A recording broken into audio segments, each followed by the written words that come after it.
They say destiny is written before you are born. They say some are meant to rise and some are meant to remain. They say if you were born in the dust is where you will die. But tonight, I want to tell you the story of a boy who heard all of these things, believed all of these things, and then one night looked into a cracked mirror in a mud-walled house and asked himself a question so dangerous, so revolutionary, so quietly explosive, that it rewrote the entire map of his life. 3 simple words. Why not me? Picture him for a moment. A small village somewhere. The roads forget to reach. A boy in a torn shirt, barefoot, sitting on the floor of a neighbor's house because his own family cannot afford a television. On the screen, a man in a sharp suit is being interviewed, a CEO, confident, articulate, wealthy beyond imagination. The boy watches the way that man speaks, the way his hands move, the way the world listens to him. And for years, this boy has done what most poor children do. He has watched such men and thought, that world is not for me. That is for the rich. That is for the lucky. That is for someone else. But on this particular night, something shifts.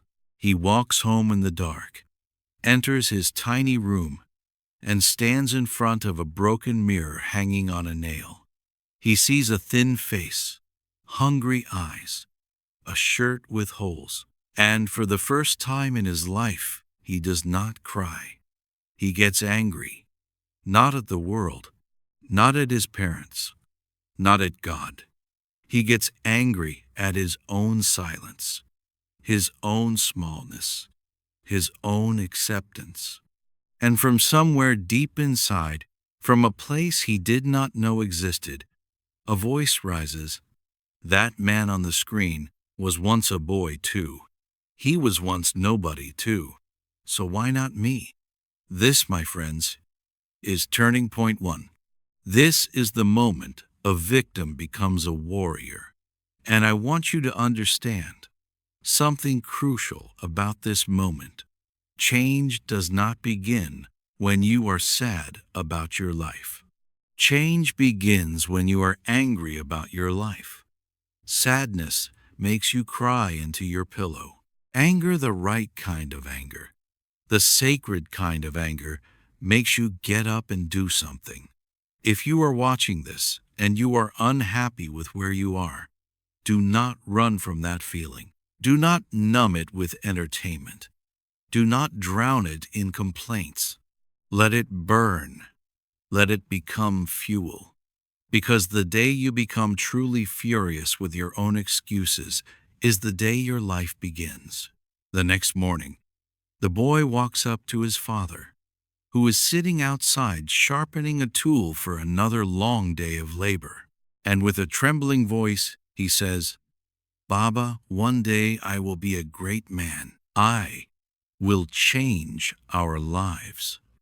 The father looks at him not with cruelty, but with the tired eyes of a man who has been broken by decades of poverty, and he laughs, a short, bitter laugh. "Son," he says, "our destiny is written in dirt. Do not dream too big. It will only hurt you." And here comes turning point 2, the first no of his life. And let me tell you, it will not be the last. When you decide to rise, the first people who will try to pull you down are often the people who love you the most. Not because they are evil, but because they are afraid. Afraid you will fail. Afraid you will be humiliated. Afraid you will discover a world they were never allowed to enter. This moment could have broken him. He could have gone back to the mirror and whispered, "They are right. Who am I to dream?" But instead, he made a decision that changed everything. He decided that other people's doubt would become his fuel, not his poison. He decided that every laugh, every mocking word, every dismissive glance would be an alarm clock waking him up rather than a lullaby putting him to sleep. Listen to me carefully when people laugh at your dreams. Do not argue with them. Do not try to convince them. Do not waste your breath explaining. Simply take their laughter, put it in your pocket, and use it as an alarm clock every morning at 4 a.m.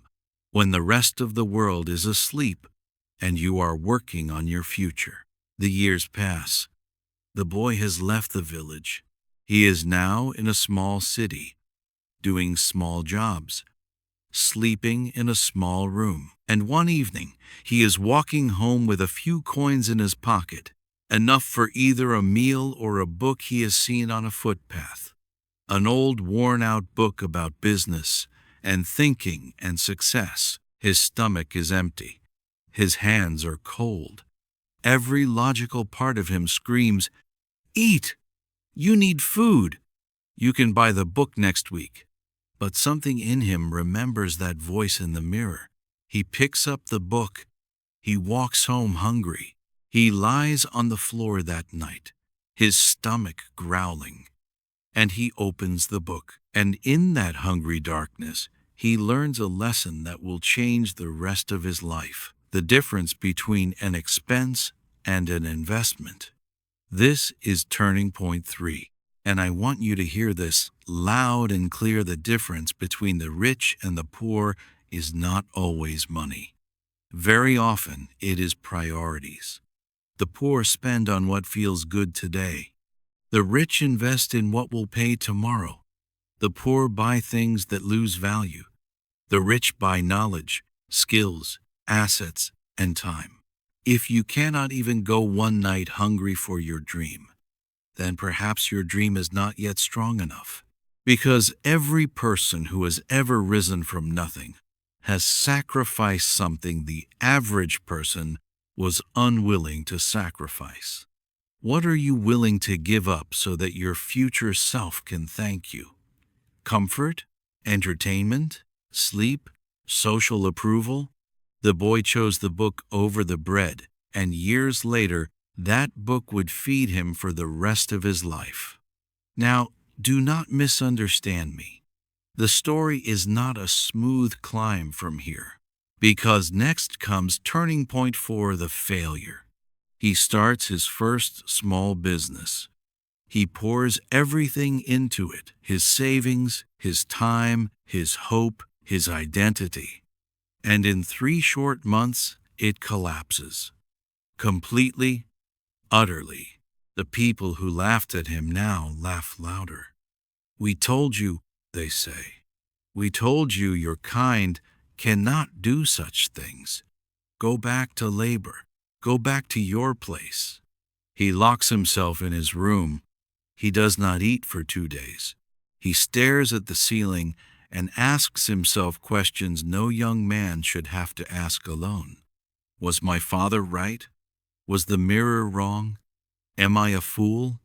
Am I finished? But on the 3rd day, something remarkable happens. He gets up, he opens his diary, and with a shaking hand he writes one sentence, a sentence I want every single one of you to memorize tonight. I have failed. I am not finished. Say it with me in your heart right now. I have failed. I am not finished. Because failure is a teacher, not a judge. Failure gives you a lesson, not a life sentence. Every successful person you admire has a graveyard of failed attempts behind them that nobody talks about. The world only sees the flower. It never sees the seed that rotted, the soil that dried, the storms that came. So when failure knocks on your door, do not open it as a defeated man. Open it as a student, take your lesson, and send it away. He starts again, this time smarter, sharper, humbler, and this time slowly, painfully. Brick by brick it works. Years pass, decades even. His name begins to appear in newspapers. His face begins to appear on the very kind of television screens he once watched as a hungry boy. He becomes the man in the sharp suit that another poor boy in another forgotten village is now watching. And this brings us to the final turning point 5. Because one day, he does something that surprises everyone. He goes back.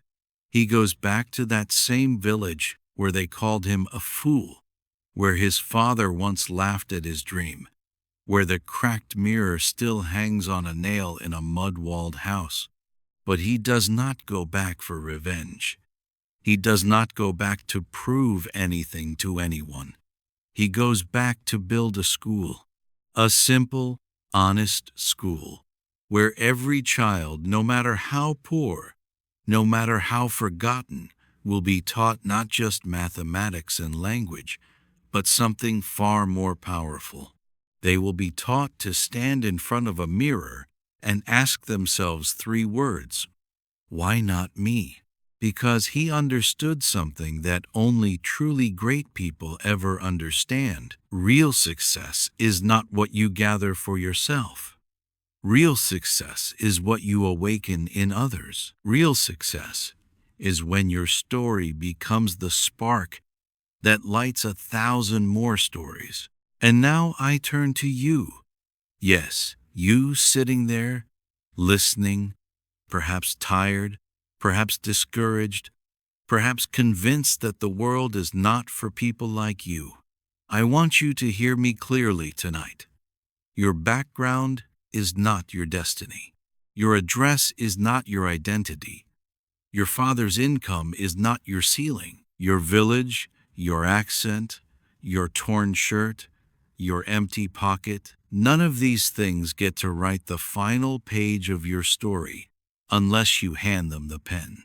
If a boy from a forgotten village, laughed at by his own father, hungry for both bread and books, buried under failure, could stand up and rewrite his entire life with 3 small words, then tell me, my friend, what is your excuse? Tonight, when you go home, I want you to find a mirror, any mirror, cracked, clean, small, large, it does not matter. Stand in front of it. Look into your own eyes, really look, and ask yourself, out loud if you must, those 3 sacred words that have changed more lives than any weapon, any invention, any government in the history of humanity, why not me? And then, please, I beg you, do not just ask the question, answer it. Answer it with your mornings. Answer it with your discipline. Answer it with your sacrifices. Answer it with your refusal to quit. Because the world does not need more dreamers. The world needs people who dreamed, and then dared, and then did. So I ask you one final time, if a poor boy from a village could rise from the dust to the stars, then why not you? Why not now? Why not here? Why not me? Why not me?